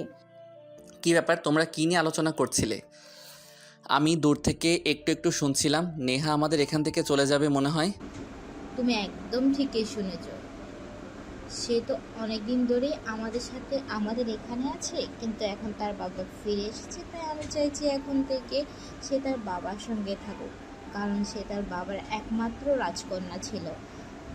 তোমার খালামণি চলে যাওয়ার পর সে একটু মানসিকভাবে বিধ্বস্ত হয়ে এই কয়েকদিন তার সন্তান থেকে আলাদা ছিল। তাই আমি চাই না সে আর তার সন্তান থেকে আলাদা থাকুক। আমি তোমাদের কথা শুনে একমত হতে পারলাম না, কারণ আমি সেই ছোটোবেলা থেকে নেহার সঙ্গে একসঙ্গে বড় হয়েছি। আমার খেলার সাথী, বন্ধু বান্ধবী যাই কিছু বলো না কেন, সব কিছুই নেহা নেহা। নেহাকে ছাড়া আমি থাকতে পারবো না। নেহা যদি এখান থেকে চলে যায় তাহলে আমিও তার সঙ্গে যাব। এগুলো কোন ধরনের কথা? আমি কিন্তু সেটা বুঝাতে পারছি না। নেহা তোর বাবার সঙ্গে তার বাবার সাথে থাকবে, সেখানে তুমি কোথায় যাবে? এসব পাগলা আমার কথা বার্তা বন্ধ করো।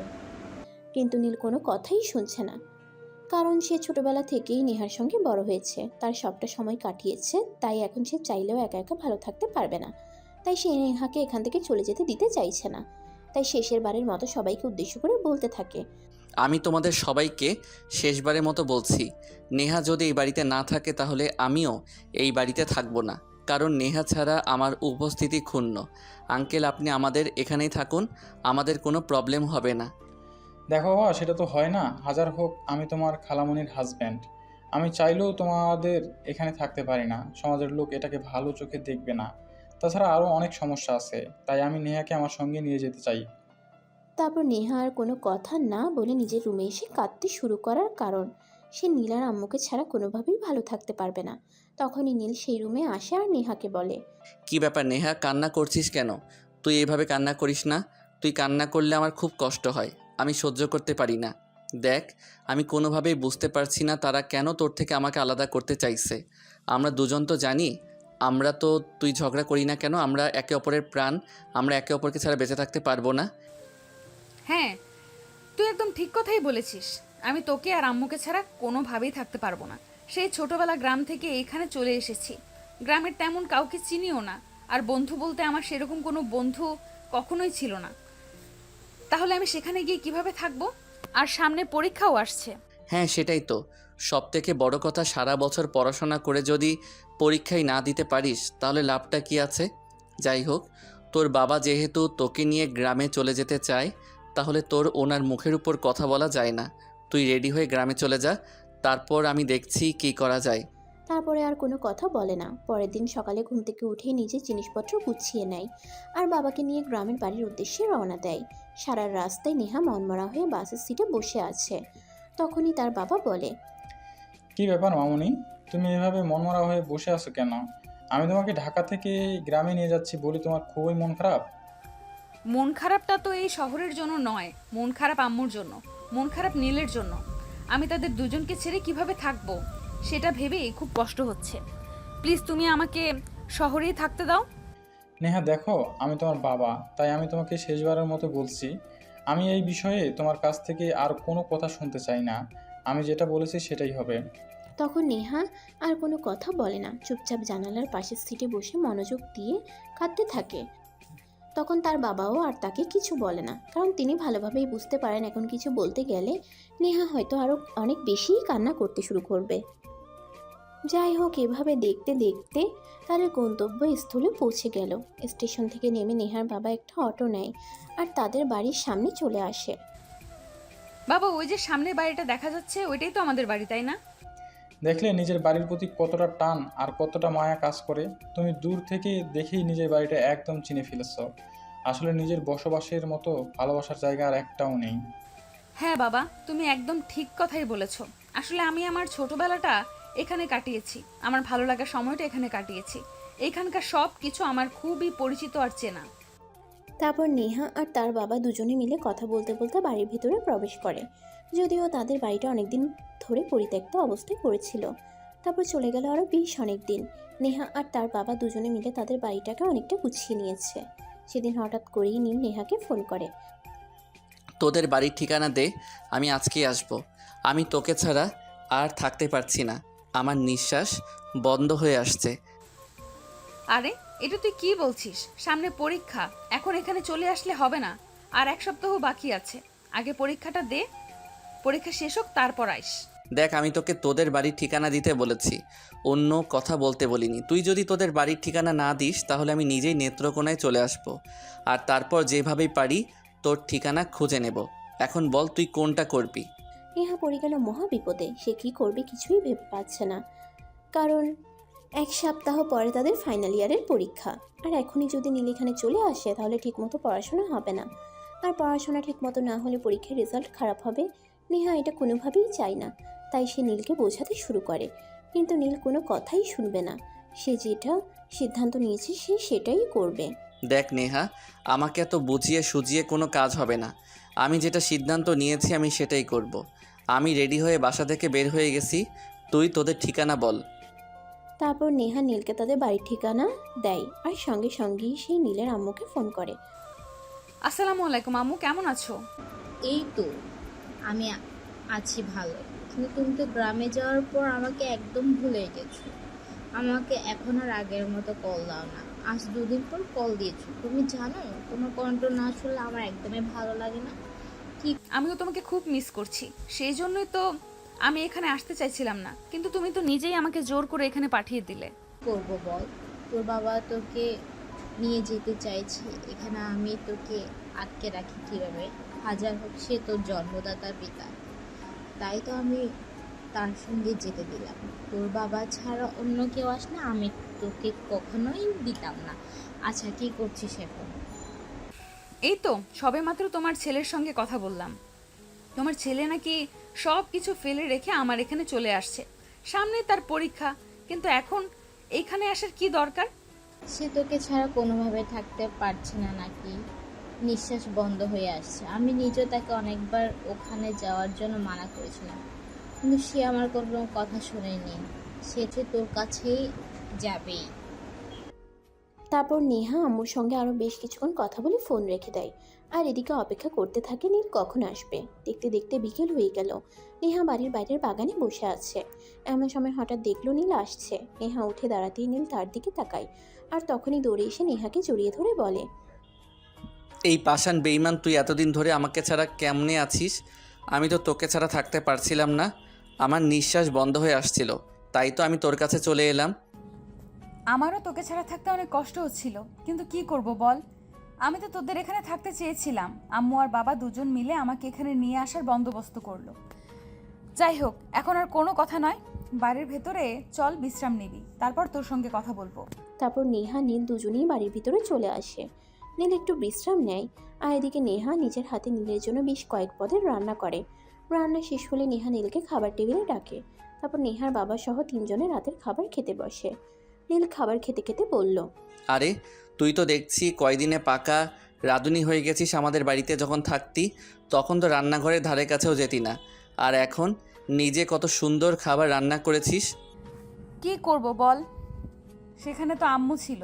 আম্মুর নিজের হাতে রান্না করে আমাদের সবাইকে খাওয়াতো, কিন্তু এখানে তো কেউ নেই। এখানে তো আমার সমস্ত কাজ আমার নিজের হাতেই করতে হয়, তাই রান্না করাটা এখন শিখে গেছি।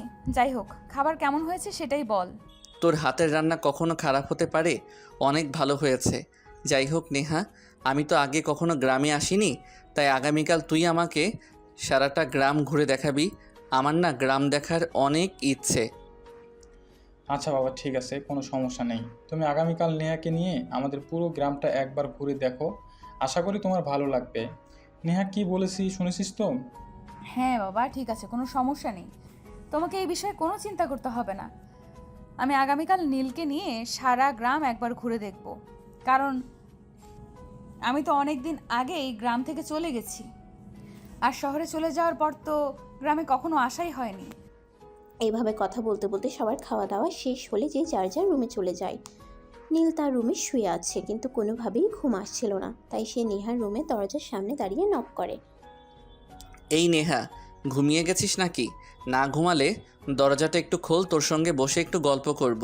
আরে তুই এখনো ঘুমাসনি কেন? রাত তো 12টার মতো বেজে গেছে। সারা দিন জার্নি করে এসেছিস, তবুও তো শরীর ক্লান্ত হয়নি? যেখানে তুই আছিস সেখানে শরীর ক্লান্ত হওয়ার জো আছে? এখন দরজাটা খুলে আমি তোর সঙ্গে একটু গল্প করব। তারপর নেহা বিছানা ছেড়ে নেমে দরজাটা খুলে দেয়, আর নীল রুমের ভিতরে আসে। তারপর দুজনে গল্প করতে থাকে। এভাবে রাত প্রায় 3টের মতো বেজে যায়। তখন নেহা হঠাৎ নীলকে বলে, এই হাদারাম, এবার নিজের রুমে যা আর ঘুমিয়ে পড়। রাত 3টা বেজে গেছে, আমাকে আবার সকাল সকাল ঘুম থেকে উঠতে হবে, কারণ সবার জন্য সকালের নাস্তা তৈরি করতে হবে। এখন যদি না ঘুমাই তাহলে সকালে উঠতে পারবো না। কিন্তু আমার তো তোকে ছেড়ে যেতে মন চাইছে না, কারণ এতদিন পর তোকে কাছে পেয়েছি। আমার তো মন চাইছে ওই দিনের মতো আজও তোকে জড়িয়ে ধরে ঘুমাই। মানে আমি ওই দিনের কথা বলছি যেদিন আমাদের বাসায় অনেক গেস্ট এসেছিল, আর তোর ঘুমানোর জায়গা ছিল না বলে তুই আমার রুমে ঘুমিয়েছিলি।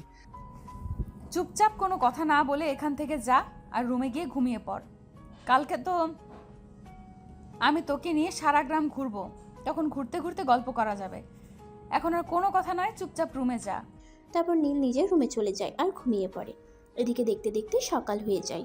সকাল হতেই নেহার বাবা তাকে ডাক দেয়। কি ব্যাপার মামুনি, তুমি তো বাড়িতে আসার পর থেকে কখনোই এত দেরি করে ঘুম থেকে উঠো না, তাহলে আজ কি হলো? এখনো ঘুম থেকে উঠছো না কেন? বাড়িতে মেহমান আছে, নাস্তা বানাতে হবে তো। বাবার গলার আওয়াজ শুনে নেহা ঘুম থেকে উঠে চোখ কসলাতে কসলাতে রুমের দরজা খুলে। তখন তার বাবা তাকে বলে, কি ব্যাপার মামুনি, কি হয়েছে? এখন তো সকাল 8টার মতো বেজে গেছে, তুমি তো কখনোই এত দেরিতে ঘুম থেকে উঠো না। আসলে বাবা, গতকাল রাত্রিরে তুমি ঘুমিয়ে পড়ার পর নীল আমার রুমে এসেছিল আমার সঙ্গে গল্প করার জন্য, আর তার সঙ্গে গল্প করতে করতে রাত 3টার মতো বেজে গেছিল, তাই সকাল কখন হয়ে গেছে বলতেই পারিনি। আচ্ছা ঠিক আছে, কোনো সমস্যা নেই, তুমি রুমে যাও, আমি কিছুক্ষণের মধ্যেই সবার জন্য নাস্তা তৈরি করছি। বলতে বলতে নেহা ওয়াশরুমে চলে যায় ফ্রেশ হওয়ার জন্য। তারপর ফ্রেশ হয়ে এসে নাস্তা বানাতে শুরু করে। সবাই একসঙ্গে নাস্তা করে। নাস্তা শেষ হলে নেহা নিজের রুমে আসে, আর তখনই হঠাৎ তার ফোনের রিংটোন বেজে ওঠে। সে মোবাইলটা হাতে নিয়ে দেখে তার বান্ধবী রিমি তাকে ফোন করেছে। কি ব্যাপার দোস্ত, করে এভাবে হঠাৎ করে উধাও হয়ে গেলি কেন? নীলের কাছে জানতে পারলাম তুই নাকি বাড়িতে চলে গেছিস। হ্যাঁ, সে তো 1 সপ্তাহের বেশি হলো আমি গ্রামের বাড়িতে চলে এসেছি। আর গতকাল তো নীল আমার এখানে এসেছে আমার সঙ্গে দেখা করতে। দোস্ত, তোকে একটা কথা বলার জন্য আমি ফোন করেছি। আমার মনে হয় নীল তোকে ভালোবেসে ফেলেছে, সে তোর প্রেমে পড়ে গিয়েছে। তাই তোর এভাবে চলে যাওয়াটা সে মেনে নিতে পারেনি, আর সেই জন্যই এভাবে পাগলের মতো তোর কাছে ছুটে চলে গেছে। কিন্তু আমার মনে হয় তোর মাথায় সমস্যা আছে, কারণ আমরা আপন খালাতো ভাই বোন। আমি তোকে কখনোই আমার প্রেমিকের চোখে দেখিনি, আর কখনো দেখবও না। তাই যতটা সম্ভব তুই ভুল করেছিস। আরে বাবা, আমি ভুল করতে যাব কেন? তুই যে কয়দিন ধরে বাড়িতে গেছিস সেই কয়দিন ধরে নীল সম্পূর্ণ সময়টা আমার সঙ্গে কাটিয়েছে। তাই আমি খুব ভালোভাবেই বুঝতে পেরেছি কি হয়েছে না হয়েছে। তুই কি আমাকে এসব ফালতু কথা বলার জন্য ফোন করেছিস নাকি? তুই তো খুব ভালো করে জানিস এসব ফালতু মার্কা কথাবার্তা আমি একদম চয়েস করি না। তাই যদি তোর দরকারি কোনো কথা থাকে বলতে পারিস, নয়তো ফোনটা রাখ। আরে বাবা, তুই আমার সঙ্গে এভাবে কথা কেন বলছিস? আমার তো মনে হচ্ছে গ্রামে গিয়ে তুই আমাদের সবাইকে ভুলে গেছিস, আর তোর ডিমান্ড অনেক বেশি বেড়ে গেছে, যার কারণে তুই আমাদের কাউকে কোনো পাত্তা দিচ্ছিস না। তুই যদি এরকমটা মনে করে থাকিস তাহলে এরকমটার কারণ তোর মনে যে স্বপ্ন সেটা মনে হয় কোনো দিনই সত্যি হবে না। আর একটা কথা, আমাকে নিয়ে কখনোই এসব ফালতু চিন্তা ভাবনা করবি না। একদম সস্তার চিন্তা ভাবনা আমার একদমই পছন্দ নয়। যাই হোক, আঙ্কেল আন্টি কেমন আছে সেটাই বল। সবাই খুব ভালো আছে। আচ্ছা, তুই কি পরীক্ষা দিতে আসবি নাকি আসবি না? সেটা তো আমি এখনো বলতে পারছি না। সেই সব কিছু ডিপেন্ড করছে আমার বাবার উপর। আমার বাবা যদি আমাকে পরীক্ষা দিতে যেতে দেয় তাহলে আমি পরীক্ষা দেবো, আর নয়তো হয়তো পরীক্ষা দেওয়া হবে না। তোর প্রস্তুতি কেমন চলছে? এই তো চলছে কোনো রকম। যাই হোক দোস্ত, এখন আমি রাখছি। আর রাখার আগে একটা কথা তোকে শেষবারের মতো আবারও বলছি, নীল তোকে ভালোবাসে, আর সেটা আজ হোক বা কাল তুই প্রমাণ পেয়ে যাবি। আর তখন আমাকে বলিস আমার কথা মিথ্যে ছিল কিনা।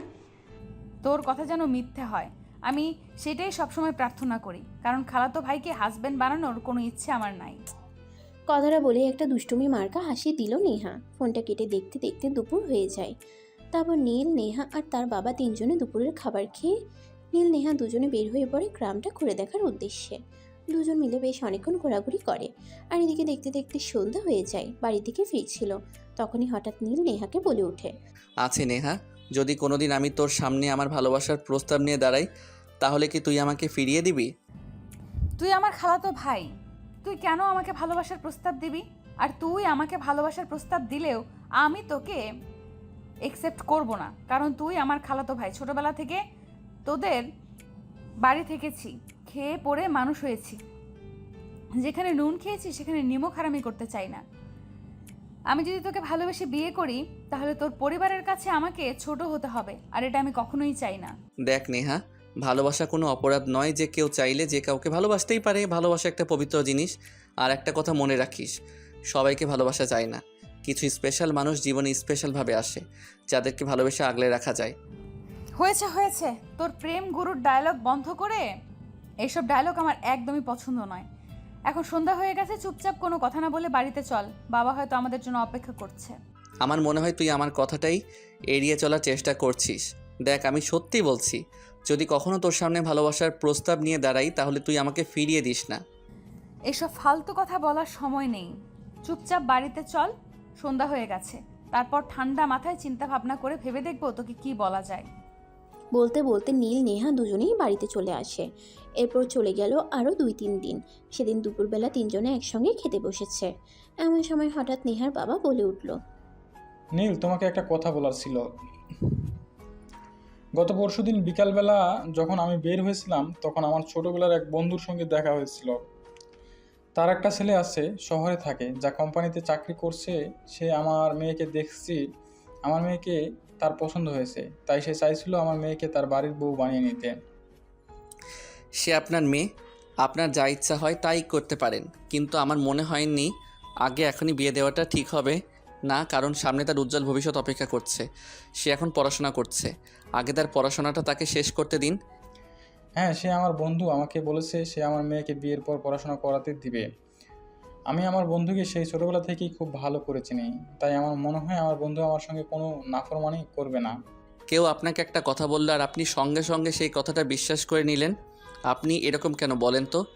বিয়ের আগে সবাই বলে মেয়েদেরকে তারা প্রায়োরিটি দিবে, কিন্তু বিয়ের পর আর সেরকম কোনো কথাই কেউ রাখে না।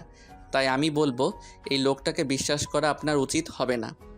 কিন্তু দেখনি আমি, মানুষ আজ না হোক কাল তাকে বিয়ে তো দিতেই হবে। তাকে তো আর সারা জীবন আমি আমার কাছে রাখতে পারবো না, আর বিয়ে দিতে হলে কাউকে না কাউকে তো বিশ্বাস করতেই হবে। সেখানে যদি আমি আমার বন্ধুর ছেলেকে বিশ্বাস করি তাহলে ক্ষতি কী? তাছাড়া আমার বন্ধু যেখানে রয়েছে সেখানে আমার মেয়ে ইনশাল্লাহ ভালো থাকবে। আমি আপনাকে বললাম তো নেহাকে এখনই বিয়ে দেওয়া যাবে না, তারপর আপনি কেন আমার কথা শুনছেন না? বারবার আপনার কথাই বলে যাচ্ছে। বলতে বলতে নীল অনেকটাই উত্তেজিত হয়ে পড়ে। এটা দেখে নেহা বলতে থাকে শান্ত হওয়ার জন্য, কিন্তু নীল কোনোভাবেই শান্ত হচ্ছিল না। সে যেন ক্রমশই রেগে আগুন হচ্ছিল। তাই নেহা নীলকে বলে, নীল, এসব কি হচ্ছে? আমি তোদের বাড়িতে এতদিন থেকেছি, দেখেছিস কখনো আমি তোর বাবা মায়ের সঙ্গে এরকম আচরণ করেছি? আর তুই এই কয়দিন হলো আমার বাড়িতে এসেছিস আর এসেই আমার বাবার সঙ্গে এরকম অসভ্যের মতো আচরণ করছিস কেন? I am so sorry Neha, কিন্তু একটা কথা আমাকে বলতেই হচ্ছে। আমি ওনাকে কতবার বলছি তোকে এখন বিয়ে দেওয়া যাবে না, কিন্তু উনি আমার কোনো কথা শুনছেন না কেন? উনি আমার বাবা আর আমি ওনার মেয়ে। আমার সম্পূর্ণ বিষয়ে সিদ্ধান্ত নেওয়ার অধিকার ওনার রয়েছে, তাই আমার বিয়ের বিষয়ে সিদ্ধান্ত নেওয়ার অধিকার ওনার রয়েছে। তাই আমি বলবো, তুই যেটা করছিস একদম ভুল কাজ করছিস। আমার বাবার কাছে তুই এক্ষুনি মাফ চাইবি। ঠিক আছে, মাফ আমি চেয়ে নিব। ঠিক আছে, মাফ আমি চেয়ে নেব, কোনো সমস্যা নেই, কিন্তু একটা কথা সেটা হলো আমি তোকে কোনোভাবেই অন্য কাউকে বিয়ে করতে দেব না। কেন আমি অন্য কাউকে বিয়ে করলে তোর সমস্যাটা কোথায়? আমি তো সেটাই বুঝতে পারছি না। আর তুই কেনই বা এভাবে রিকোয়েস্ট করছিস? হ্যাঁ, নীল নেহা একদম ঠিক কথাই বলেছে। নেহা আমার মেয়ে, আমি চাইলে তাকে যে কারো কাছে বিয়ে দিতে পারি, তাতে তোমার সমস্যা কী? তুমি কেন এভাবে রিয়েক্ট করছো? কারণ আমি নেহাকে ভালোবাসি, পাগলের মতো ভালোবাসি। সেই ছোটবেলা থেকে দুজন একসঙ্গে রয়েছি, তখন থেকে নেহাকে আমার ভালো লাগে। আস্তে আস্তে আমি তার মায়ের নিজেকে সম্পূর্ণ আবদ্ধ করে ফেলেছি। এখন চাইলেও তাকে ছাড়া আমি থাকতে পারবো না। তাই আমি নেহাকে অন্য কাউকে বিয়ে করতে দেব না। মানে এসব কি বলছিস তুই? তোর মাথা ঠিক আছে? আম্মু জানলে অনেক কষ্ট পাবে। এসব কথা আর বলিস না। যেখানে তোকে না পেলে আমার কষ্টের কোনো সীমা থাকবে না, সেখানে আমি অন্যের কষ্টের কথা চিন্তা কেন করব? আমি তোকে সত্যি অনেক ভালোবাসি রে। তোকে ছাড়া আমি কোনোভাবেই ভালো থাকতে পারবো না। প্লিজ তুই তোর বাবাকে একটু বুঝিয়ে বল। তার আগে তুই নিজেকে একটু বোঝ, কারণ আমরা খালাতো ভাই বোন। সেই ছোটবেলা থেকে তোদের এখানে থেকেছি, খেয়ে পড়ে মানুষ হয়েছি। এখন যদি সমাজের মানুষ জানতে পারে যে আমরা একে অপরকে বিয়ে করতে চলেছি, তাহলে সবাই আমাকে বেঈমান মনে করবে। দেখ নেহা, কে কি মনে করলো, কে কি বললো না বললো, সেই বিষয়ে আমি একটু ইন্টারেস্টেড নই। কারণ আমি তাকে ভালোবাসি, নিজের জীবনের চাইতে অনেক বেশি ভালোবাসি। তাই তোকে না পেলে আমি পৃথিবীর অন্য কোনো কিছুকে পরোয়া করি না। কিন্তু এই বিষয়টা নেহা আর তার বাবা কোনোভাবেই মেনে নিতে চাইছিল না। কারণ নেহা যদি নীলকে বিয়ে করে তাহলে সবাই মনে করবে নেহা নীলের বাবার সম্পত্তি দেখে লোভ সামলাতে পারেনি, তাই যেখানে নুন খেয়েছে সেখানেই নিমক হারামি করেছে। অপরদিকে নীল তার সিদ্ধান্ত নিয়ে ফেলেছে। যদি নেহা নীলকে ভালো না বাসে, যদি নেহার বাবাকে নীলের হাতে নেহাকে তুলে না দেয়, নিজেকে শেষ করে দেবে সে। এটা নিয়ে সবাই অনেক চিন্তায় পড়ে গেল। প্রায় অনেকক্ষণ পর নেহার বাবা বলে, আচ্ছা নীল, ঠিক আছে, বিয়ে শাদী তো আর হুট করে বললেই হয় না, বিয়ে শাদী একটা চিন্তার বিষয়। তাই আমি আগে তোমার বাবা মায়ের সঙ্গে কথা বলতে চাই। আগে তোমার বাবা মায়ের সঙ্গে কথা বলি, তারপর সিদ্ধান্ত নেব। না, বাবা মায়ের সঙ্গে কথা বলার কোনো প্রয়োজন নেই। আমি নেহাকে বিয়ে করে এখান থেকে নিয়ে যাব, তারপর বাসায় গিয়ে বাবা মাকে সারপ্রাইজ দেব। তারপর যদি আম্মু আর আঙ্কেল আমাদের দুজনকে মেনে না নেয়, তখন তুই কি করবি ভেবে দেখেছিস? আমি এত চিন্তা করতে পারি না, সেটা তুই খুব ভালো করেই জানিস। তাই এত কথা বলিস না। যদি মেনে নেওয়ার হয় নেবে, আর নয়তো আমি তোকে নিয়ে অন্য কোথাও চলে যাব, যেখানে আমরা দুজন অনেক ভালো থাকবো। যে পরিবার আমার কথা, আমার ভালোবাসার কথা চিন্তা করবে না, আমি কেন গায়ে পড়ে সেই পরিবারের কথা চিন্তা করতে যাব? আমি এতটা মহান নই, সেটা তুই খুব ভালো করেই জানিস। আচ্ছা ঠিক আছে, দেখো, পার্সোনালি তোমার কাছে আমার মেয়ে বিয়ে দিতে আমার কোনো সমস্যা নাই, কিন্তু যদি তোমার পরিবার মেনে না নেয় তাহলেও কিন্তু আমার কিছু করার থাকবে না। আমি কিন্তু তোমার বাবা মায়ের কাছে এমনিতেই লজ্জিত। তারপর নীলের কথা অনুযায়ী বাড়িতে বিয়ের কাজটা সম্পন্ন হয়। বিয়ের পরের দিন সকালবেলা নীল নেহাকে নিয়ে ঢাকার উদ্দেশ্যে রওনা দেয়। নীল আর নেহা দুজনে বসে পাশাপাশি সিটে বসে আছে। এমন সময় হঠাৎ নেহা নীলকে বলে, দেখ নীল, আমার কিন্তু খুব ভয় করছে।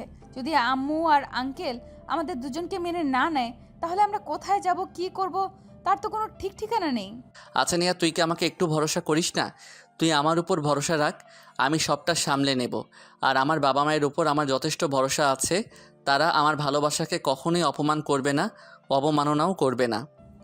তোকে আমি যথেষ্ট বিশ্বাস করি আর ভরসা করি, কিন্তু তারপরেও কেন জানি না আমার মনে একটু ভয় ভয় লাগছে। আচ্ছা যাই হোক, যা আছে কপালে। তারপর নীল নেহা দুজনে চুপ হয়ে বসে থাকে। এভাবে দেখতে দেখতে তারা ঢাকায় পৌঁছে গেল। স্টপ থেকে নেমে নীল একটা সিএনজি ভাড়া করলো আর সিএনজিতে করে বাসায় চলে আসে। দরজার সামনে দাঁড়িয়ে কলিং বেল চাপ দেয়, কিন্তু কেউ দরজা খুলছে না। প্রায় 5 মিনিট পর নীলের মা এসে দরজা খুলে আর দুজনকে একসঙ্গে দেখেই বলে, আমার কলিজা দুটো একসঙ্গে। কিন্তু নেহা, তুই এভাবে বসে গিয়ে আছিস কেন? মানে? আম্মু, আমি সব কিছু তোমাকে পরে বুঝিয়ে বলছি, কিন্তু আগে তুমি নেহাকে বরণ করে গড়ে তোলো। তুই কি বলছিস? আমি তো কিছুই বুঝতে পারছি না। নেহা তো বউ সেজে আছে, কিন্তু তার জামাই কই? দেখ, এত কিছু তোমাকে চিন্তা করতে হবে না, তোমাকে আমি যেটা বলেছি তুমি সেটাই করো। নেহাকে বরণ করে ঘরে তোলো। আমি কিন্তু কিছুই বুঝতে পারছি না। কি হয়েছে সেটা আগে আমাকে বল, তারপর আমি যা করার করছি।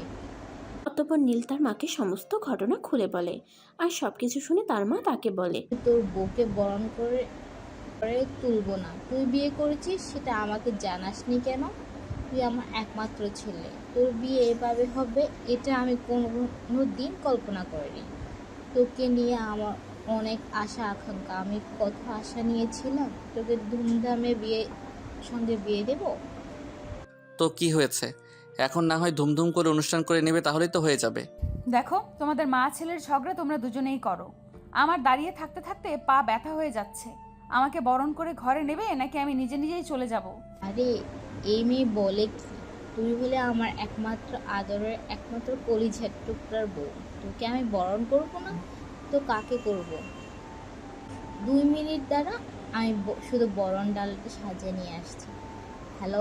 বলতে বলতে নীলের আম্মু বাড়ির ভিতরে চলে যায় আর কিছুক্ষণের মধ্যে বরণ ডালা এলে নেহাকে বরণ করে ঘরে তুলে। এরপর সেদিন রাত্রেই নীলের আম্মু নীলের আব্বুকে ফোন করে। আসসালামু আলাইকুম, কেমন আছো? ওয়ালাইকুম আসসালাম। এই তো আল্লাহর রহমতে ভালোই আছি। তোমাদের কি খবর? আর আমার ছেলে কেমন আছে? ইদানিং কাজের চাপে আছি, তাই তোমাদের খবর নিতে পারছি না। অবস্থা খুব একটা ভালো নয়। তোমার ছেলে বাইক অ্যাক্সিডেন্ট করেছে। তুমি যত দ্রুত সম্ভব বাসায় আসো। এসব কি বলছো তুমি? আমি তো তোমার কথা বিশ্বাসই করতে পারছি না। আর এই কারণেই তো আমি তোমাকে নিষেধ করেছিলাম ছেলেকে বাইক কিনে দেওয়ার কোনো প্রয়োজন নেই, কিন্তু তুমি তো আমার কোনো কথাই শুনলে না। ছেলে তোমার একমাত্র কলিজার টুকরো, সে যা চাইবে তাকে তোমার তাই দিতে হবে। এখন কি ঝগড়া করার সময়? তুমি আমার সঙ্গে ঝগড়া করবে নাকি বাসায় আসবে? কোনটা করবে তুমি নিজেই বলো। অফিসের কাজে। ঠিক আছে, তুমি ফোনটা রাখো, আমি একটু অফিসের কাজটা সামলে আজ বলতে বলতে নীলের আব্বু ফোনটা কেটে দেয় আর তারপর রাতেই বাংলাদেশে ফিরে আসে। সকালবেলা এসে বাসায় পৌঁছে। বলতে বলতে নীলের আব্বু ফোনটা কেটে দেয় আর তারপরের রাতেই বাংলাদেশে ফিরে আসে। সকালবেলা এসে বাসায় পৌঁছে দরজার সামনে দাঁড়িয়ে কলিং বেল চাপ দিতেই নেহা এসে দরজা খুলে দেয় আর নিজের শ্বশুর মশাইকে দেখে পা ছুঁয়ে সালাম করে। এটা দেখে নীলের আব্বু বলে, রাতেই দেশে ফিরছি। কি ব্যাপার নেহা, কি হয়েছে? তুমি হঠাৎ আমাকে সালাম করলে কেন? আর তুমি এভাবে তখনই নীল আর তার আম্মু সামনে আসে আর বলে, সারপ্রাইজ নেহা, তোমার ছেলের বউ তোমার ছেলের নেহাকে পছন্দ করে বিয়ে করে এনেছে। আর এই কথাটা যদি তোমাকে ফোনে বলতাম তাহলে হয়তো তুমি একটু বেরাজ হতে, তাই সরাসরি সারপ্রাইজ দিলাম। কেমন হলো বলো? শাড়ি পরে আছো কেন? আরে, এটা তো খুবই খুশির খবর। আমি তো নিজেও মনে মনে ভেবেছিলাম নেহাকে আমি আমার ছেলের বউ করে আমাদের বাড়িতে রেখে দেব। এখন যেহেতু আমার ছেলে নিজেই নেহাকে পছন্দ করে আমাদের বাড়িতে নিয়ে এসেছে, তখন তো তবে তোমরা আমাকে না জানিয়ে বিয়েটা করেছো, তাই আমার একটা দাবি আছে। তাও আবার তোমার? আমি তো ভাবতে পারছি না তুমি কি চাইবে। যাই হোক, দেরি না করে ঝটপট বলে ফেলো। এই কথা আমি আগামী এক সপ্তাহ প্রথম কথা, আমি আগামী সপ্তাহে তোমাদের দুজনের বিয়ের রিসেপশন করব মহা ধুমধামের সঙ্গে। আর দ্বিতীয় কথা, আমি তোমাদের দুজনকে সিঙ্গাপুর হানিমুনে পাঠাতে চাই। মধ্যেই দাদা ভাই ডাক শুনতে চাই। কথাটা বলতে এভাবে বলতে হয় নাকি? যাই হোক, এখন রুমে যাও, ফ্রেশ হয়ে বিশ্রাম নাও, তারপর না হয় নতুন বউয়ের হাতে রান্না খেও। কি, এটা কিন্তু আমার অনেক ইচ্ছে। একদমই না। আমার বাড়িতে রাজরানীর মতো রাজরানীর মতো থাকবে, আগে যেমন ছিল হ্যাঁ আব্বু, একদমই তাই। কিন্তু আমি তো আম্মু আর নেহা দুজনের মধ্যে কাউকে এই কথাটা শোনাতে পারছি না। আমরা এখন যেহেতু তুমি এসে গেছো, তাই আমার দলটা একটু ভারী হয়েছে। আর তুমি তো বাড়ির কর্তা, তোমার সিদ্ধান্ত এই বাড়িতে বহাল থাকবে। হ্যাঁ, বললেই হলো। আমি বাড়ির বউ, আর আমার কোনো দায়িত্ব থাকবে না, এমনটা হলে আমি এই বাড়িতেই থাকবো না। এখন তো আর আপনাকে আঙ্কেল বলা যাবে না, বাবা বলতে হবে। যাই হোক বাবা, আপনি নিজের রুমে যান আর ফ্রেশ হয়ে আসুন। আমি নিজের হাতে আপনার জন্য নাস্তা বানাবো। সে কেন সংসারের দায়িত্ব নিতে যাবে? ঠিক আছে বৌমা, আমি আজ স্পেশালি তোমার হাতের নাস্তা খাবো, কিন্তু শুধুমাত্র আজকের জন্যই। বলতে বলতেই নেহার শ্বশুর মশাই নিজের রুমে চলে যায়। আর বেশ কিছুক্ষণ পর নাস্তা করতে নিচে আসে। সবাই একসঙ্গে নাস্তার টেবিলে বসে নাস্তা করছে। এমন সময় নীলের বাবা হঠাৎ বলে ওঠে, নিয়ে খেতে পারতে না, আর এখন এত সরি। আরে বৌমা, তুমি তো আমাদের বাড়িতে যখন থাকতে তখন তো নিজে এক গ্লাস পানি নিয়ে শোনো, তোমাকে আরও একটা গুড নিউজ দেওয়া হয়নি। সেটা হলো নেহার বাবা ফিরে এসেছে। সে নেহাকে নিয়ে কয়েকদিনের জন্য নিজের বাড়ি গিয়েছিল, আর সেখানে গিয়ে সব কিছু শিখিয়েছে। আমার ছোট বোনের জামাইকে। এটা আবার কোনটা? ও তাই নাকি? তাহলে আমার বিআই মশাই ওরফে আমার ছোট বোনের জামাইকে খবর দাও, আমি এসেছি এখানে। তখন নীলার মা আর কোনো দেরি না করে নেহার বাবাকে ফোন দেয় আর ঢাকায় আসতে বলে। ফোন পেয়ে আর দেরি না করে সোজা চলে আসে ঢাকায়। তারপর সবাই একসঙ্গে অনেক আনন্দের সময় কাটাতে থাকে। আর এদিকে দেখতে দেখতে এক সপ্তাহ সময় চলে যায়। নীল আর নেহার রিসেপশনের দিন চলে আসে। আজ মহা ধুমধামের সঙ্গে তাদের বাড়িতে বিয়ের অনুষ্ঠান হয়েছে। আর অপরদিকে নীলের বাবা তাদের দুজনের জন্য স্পেশাল বাসর ঘরের অ্যারেঞ্জমেন্টও করেছে। রাত প্রায় 11টার মতো হবে বাজে। তখন নীল আর নেহা দুজনকে বাসর ঘরে পাঠানো হয়েছে। তিনি রুমে ঢুকে দরজাটা বন্ধ করে নেহার কাছে এসে বসলো আর তারপর বলতে লাগলো, তো কি ব্যাপার ম্যাডাম, নিজের খালাতো ভাইকে জামাই হিসেবে পেয়ে আপনার কেমন লাগছে? আই মিন, আপনার ফিলিংসটা কি?